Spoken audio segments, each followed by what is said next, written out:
এই বিষয়ে কোনো সন্দেহ নেই যে বর্তমানে বিজ্ঞান উন্নতির চরম শিখায় পৌঁছে গেছে আর এমন সব অদ্ভুত জিনিস আবিষ্কার করে ফেলেছে যার দ্বারা যে কোনো কঠিন সাধ্য কাজকে সহজেই সমাধান করা সম্ভব। কিন্তু তারপরেও এই পৃথিবীতে আজও এমন কিছু রহস্যের অস্তিত্ব রয়েছে যা আজও বিজ্ঞানীদের জ্ঞানের বাইরে।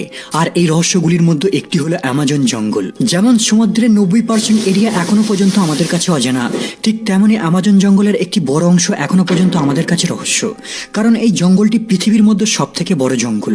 এটা এতটাই বড় জঙ্গল যা 8টা দেশের মধ্যে ছড়িয়ে রয়েছে। এর total area 7 million square kilometre. এত বিশাল জঙ্গলের মধ্যে ইন্ডিয়ার মতো 2টো দেশ আর বাংলাদেশের মতো 8টা দেশকে রাখা যাবে। এখানে উদ্ভিদ, প্রাণী আর কীটপতঙ্গের এমন কিছু প্রজাতি রয়েছে যাদের মধ্যে কেবল 10%ই বিজ্ঞানীরা খুঁজে বের করতে পেরেছে। বাকি 90% এখনো আমাদের দৃষ্টির বাইরে। মানে এখান থেকে প্রায় প্রতিদিনই নিত্য নতুন প্রজাতি ডিসকভার করা হয়। একটি গবেষণা অনুযায়ী অ্যামাজন জঙ্গলে প্রায় 2 লাখ জঙ্গলি অধিবাসী বাস করে যাদের বাইরের জগতের সঙ্গে কোনো সম্পর্ক নেই। অ্যামাজন জঙ্গলের মাঝখানের এই ছোট্ট এরিয়াটি ভেলডো জাভারি নামে পরিচিত। যদিও এর সাইজ অস্ট্রেলিয়ার সমান, কিন্তু এই ছোট্ট জায়গাটির মধ্যে বাস করে প্রায় 3000 জঙ্গলি ট্রাইবদের দল। আর এই জঙ্গলটি তাদের কাছে দুনিয়া। তারা নিজেরাই নিজেদের মতো করে বিকশিত হয়। কিন্তু কিভাবে? আজকের ভিডিওতে এমন কিছু অ্যামাজন জঙ্গলের অমীমাংসিত রহস্য সম্পর্কে জানতে পারবেন। City of gold. অ্যামাজন জঙ্গলের সবথেকে বড় রহস্য হলো এখানে সোনার শহরের অস্তিত্ব, যা এলডোরাডো নামে পরিচিত। বলা হয়ে থাকে এখানে এমন একটি শহরের অস্তিত্ব ছিল যাকে সম্পূর্ণ সোনা দিয়ে নির্মাণ করা হয়। আর এখানে রাজা প্রতিদিন স্বর্ণের পাউডার দিয়ে স্নান করে অ্যামাজন নদীতে সব সোনা ভাসিয়ে দিত।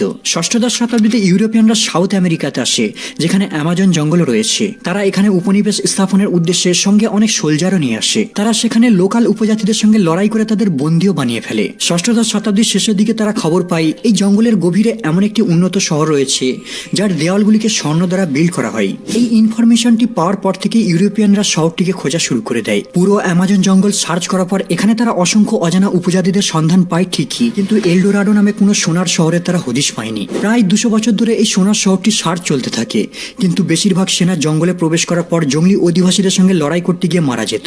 অবশেষে এই শহরটিকে অলিক কাহিনী বলে ঘোষণা করে সার্চ অপারেশন বন্ধ করে দেওয়া হয়। এরপর 19বিংশ শতাব্দীতে একজন ব্রিটিশ এক্সপ্লোরার পার্সি ফসেট সোনার শহরটিকে আরো একবার খোঁজার অভিযান চালায়। ফসেট অ্যামাজন জঙ্গলে টোটাল 8টা অভিযান চালায়, কিন্তু দুঃখের বিষয় সোনার শহর তো দূরের কথা, এমনকি অন্য কোনো শহরেরও সন্ধান পায়নি, যেমনটা সে স্প্যানিশ উপনিবেশিকদের লেখা থেকে পড়েছিল।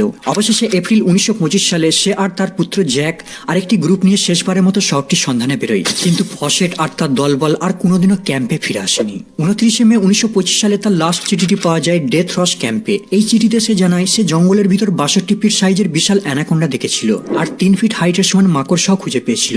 কিন্তু এখানে সে এমন কোনো শহরের সন্ধান পায়নি যাকে স্বর্ণ দিয়ে নির্মাণ করা হয়েছিল। যেই জায়গা থেকে ফসেট গায়েব হয়ে গেছিল এই জায়গাটি ব্রাজিলের স্টেট ম্যাটো গ্রেসের কাছে অবস্থিত। এরপর কয়েক মাস যাবৎ তাকে খোঁজার অভিযান চালানো হয়, কিন্তু না পাওয়া গিয়েছিল পার্সি ফসেটকে আর না পাওয়া গিয়েছিল তার সাথীদের। সায়েন্টিফিক কমিউনিটিদের মতে এই জঙ্গলটি মানুষের বসবাসের উপযুক্ত নয়, তাই এখানে কোনো শহরের অস্তিত্ব থাকতে পারে না।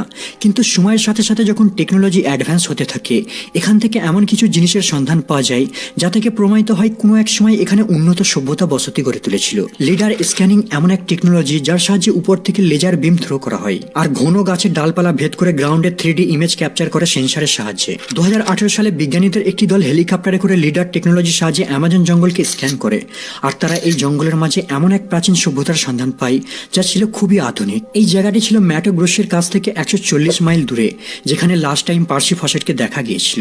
এই জায়গাটিতে 35টা প্রাচীন যুগের গ্রামের ধ্বংসাবশেষের সন্ধান পাওয়া যায়। এই গ্রামগুলি ছিল খুবই অদ্ভুত। কিছু গ্রাম গোলাকার আর কিছু গ্রাম ছিল রেক্টেঙ্গুলার শেপের। গ্রামগুলিকে কানেক্ট করার জন্য বেশ কিছু ভগ্ন রোডেরও সন্ধান পায় আর পাথরের তৈরি 32টা ঢিবির সন্ধান পায়, যেগুলিকে দেখতে অনেকটা পিরামিডের মতো। আর এখানে 600 মাইল লং খালও তৈরি করা রয়েছে। পূর্বে মনে করা হতো সমগ্র অ্যামাজন অববাহিকা জুড়ে প্রায় 2 মিলিয়ন মানুষ বাস করত, কিন্তু রিসেন্ট এই খোঁজটি দেখে গবেষকরা মন্তব্য করেন কেবল এই 7700 স্কোয়ার মাইলের মধ্যে একটা সময় 5000 মানুষ বাস করত।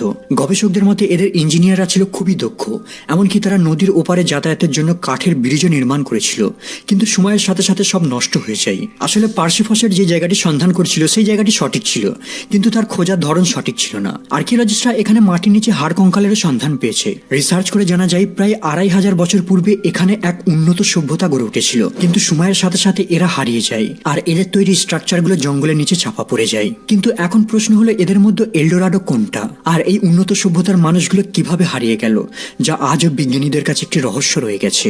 2017 সালে ন্যাশনাল জিওগ্রাফিক টিম বলিভিয়া থেকে 30 কিলোমিটার দূরে অ্যামাজন জঙ্গলের ভিতর এমন একটি শহরের সন্ধান পাই, যার কিছু স্ট্রাকচার মাটির নিচে চাপা পড়েছিল। এখানে কিছু বড় বড় পাথরও রয়েছে, আর এই পাথরগুলিতে প্রাচীন যুগের কিছু পেন্টিং করা আছে।